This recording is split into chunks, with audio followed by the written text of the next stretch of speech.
Selamat datang saudara-saudari. Mari kita bersambung mendengar Matius 13. Matius 13 adalah perumpamaan yang diberi oleh Yesus. Babak 13. Pada hari itu juga, Yesus meninggalkan rumah itu lalu pergi ke tepi tasik. Dia duduk di situ dan mengajar. Orang yang berkumpul di sekelilingnya begitu banyak sehingga Yesus menaiki sebuah perahu lalu duduk di situ. Sedangkan orang ramai berdiri di pantai. Yesus mengajar mereka banyak perkara dengan menggunakan perumpamaan. Dia berkata, seorang peladang pergi menabur benih. Semasa dia menabur benih, ada benih yang jatuh di jalan. Lalu burung datang dan memakan habis benih itu. Ada juga yang jatuh di tempat batu yang sedikit tanahnya. Benih-benih itu segera bertunas kerana tanahnya sedikit. Tetapi apabila matahari naik, tunas-tunas itu layu dan kering. Tumbuhan itu mati kerana akarnya tidak dalam. Ada pula yang jatuh di tengah semak berduri. Semak berduri itu tumbuh lalu membantutkan tumbuhan itu. Tetapi ada benih yang jatuh di tanah subur lalu berbuah. Hasilnya ada yang 100 kali ganda, ada yang 60 kali ganda dan ada yang 30 kali ganda. Lalu Yesus berkata, jika kamu bertelinga, dengarlah. Maksud Yesus menggunakan perumpamaan. Ayat 10.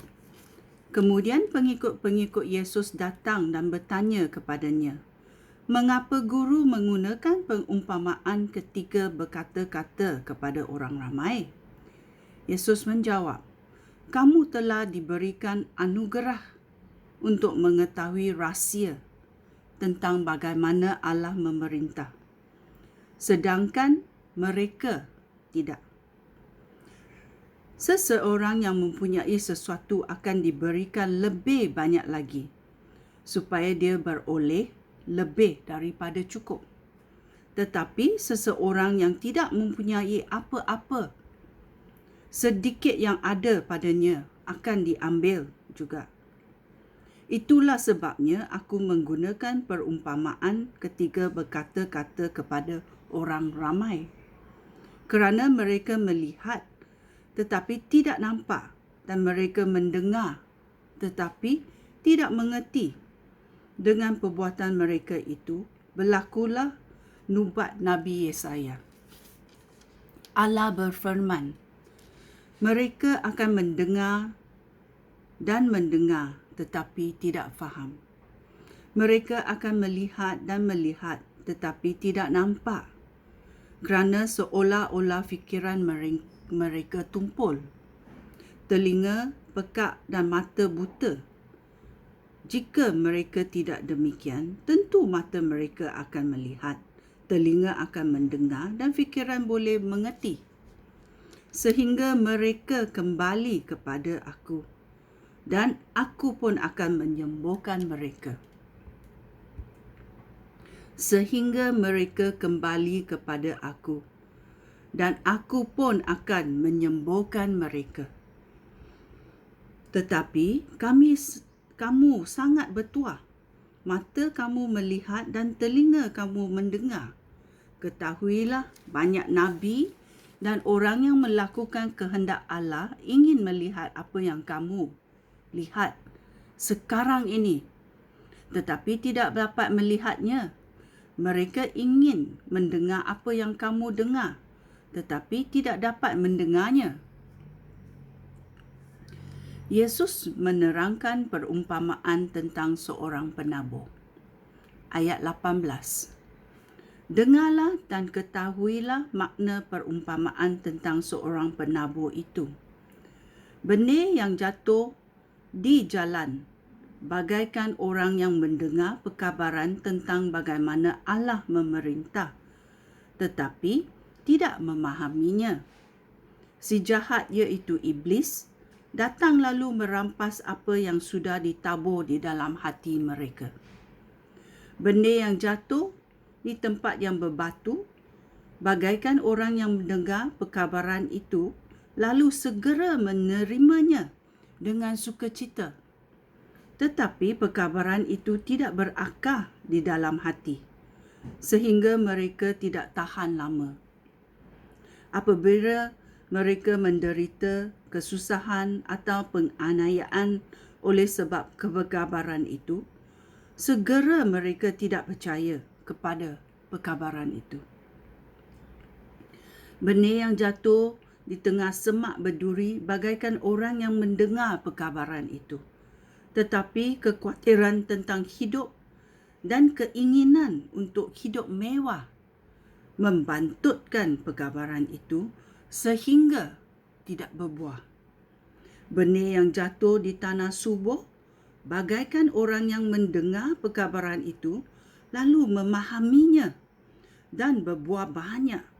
Ada yang 100 kali ganda, ada yang 60 kali ganda, dan ada yang 30 kali ganda.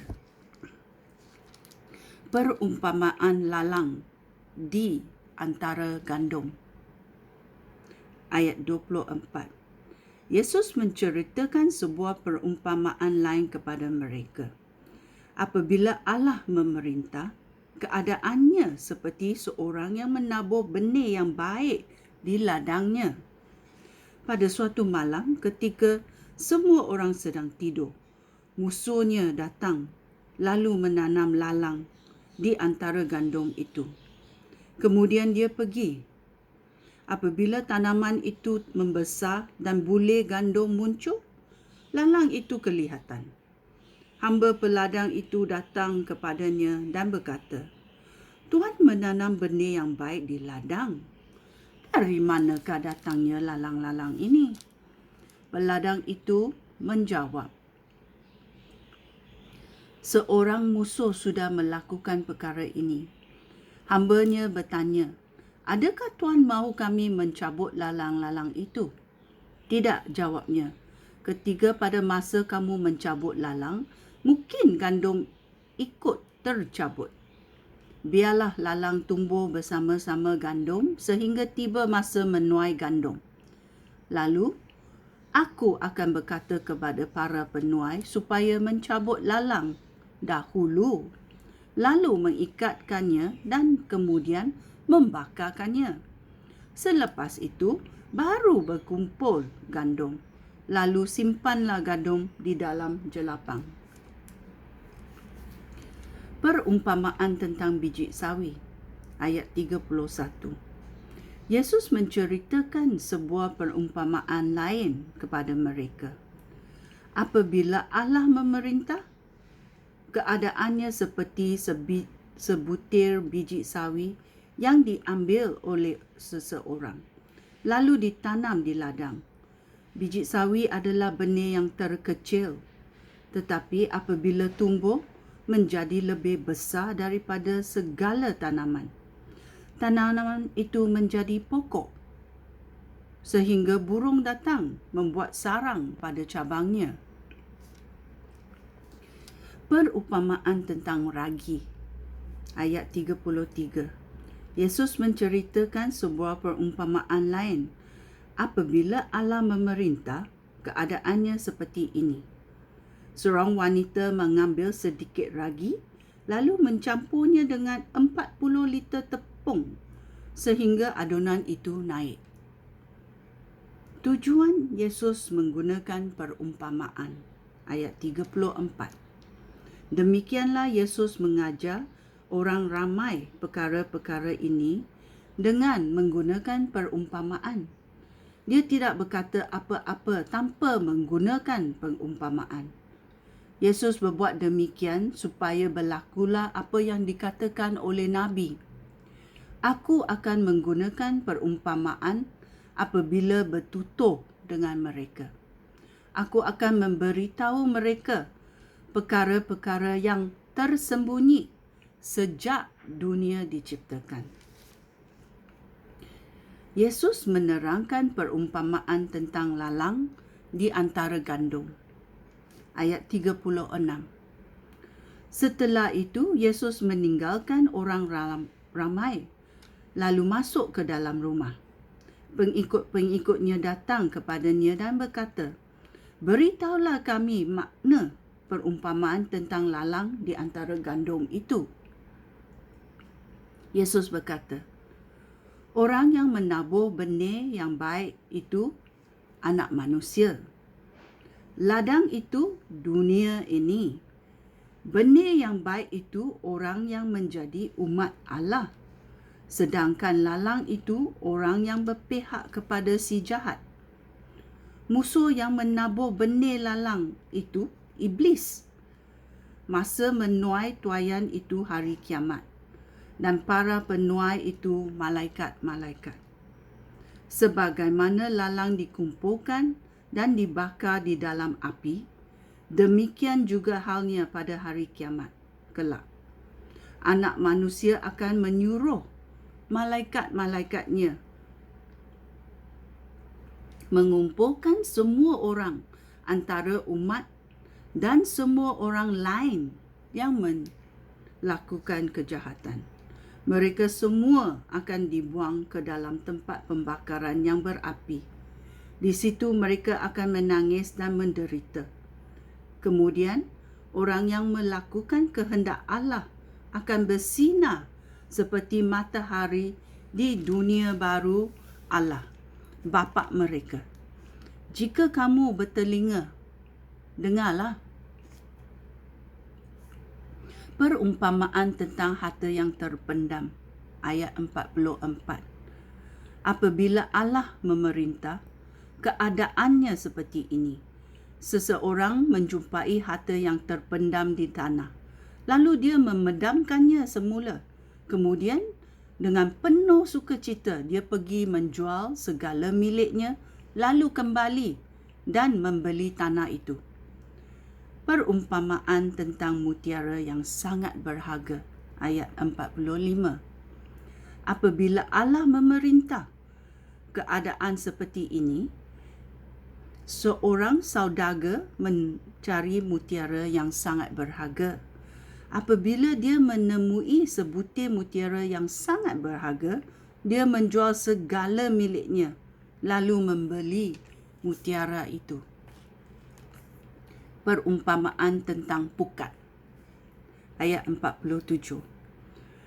Apabila Allah memerintah, keadaannya seperti pukat yang dilaburkan ke dalam tasik, lalu mendapat bermacam-macam ikan.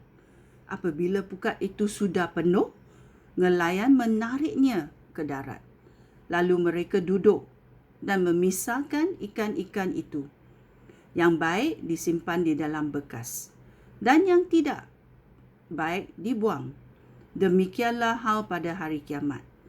Malaikat-malaikat akan datang untuk mengumpulkan orang jahat antara orang yang melakukan kehendak Allah.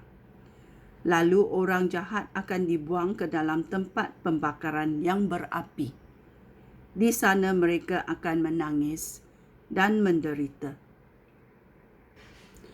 Ajaran baru dan ajaran lama. Ayat 51. Fahamkah kamu akan perkara-perkara ini? Tanya Yesus kepada pengikut-pengikutnya. Kami faham, jawab mereka. Yesus berkata pula, oleh itu, setiap guru Taurat yang telah menerima ajaran tentang pemerintahan Allah, bagaikan pemilik rumah yang mengeluarkan benda baru dan benda lama dalam storenya. Yesus tidak diterima di Nazaret. Ayat 53. Setelah Yesus menceritakan perumpamaan-perumpamaan itu, dia meninggalkan tempat itu, lalu balik ke kampung halamannya. Di sana dia mengajar di rumah ibadat. Dan orang yang mendengarnya hairan. Mereka bertanya, dari manakah dia mendapat kebijaksanaan seperti itu? Dari manakah dia mendapat kuasa untuk melakukan mujizat? Bukankah dia anak tukang kayu? Bukankah Maria itu ibunya? Dan Yakobus, Yusuf, Simon serta Yudas itu saudaranya? Bukankah saudara-saudara perempuannya bersama-sama kita? Dari manakah dia memperoleh semuanya ini? Oleh itu, mereka tidak mahu menerima dia. Yesus berkata kepada mereka, seorang nabi dihormati di mana sahaja, kecuali di kampung halamannya dan antara keluarganya sendiri. Yesus tidak melakukan banyak mujizat di situ kerana mereka tidak percaya kepadanya. Inilah babak 13 dalam Matius. Salam, terima kasih. Amen.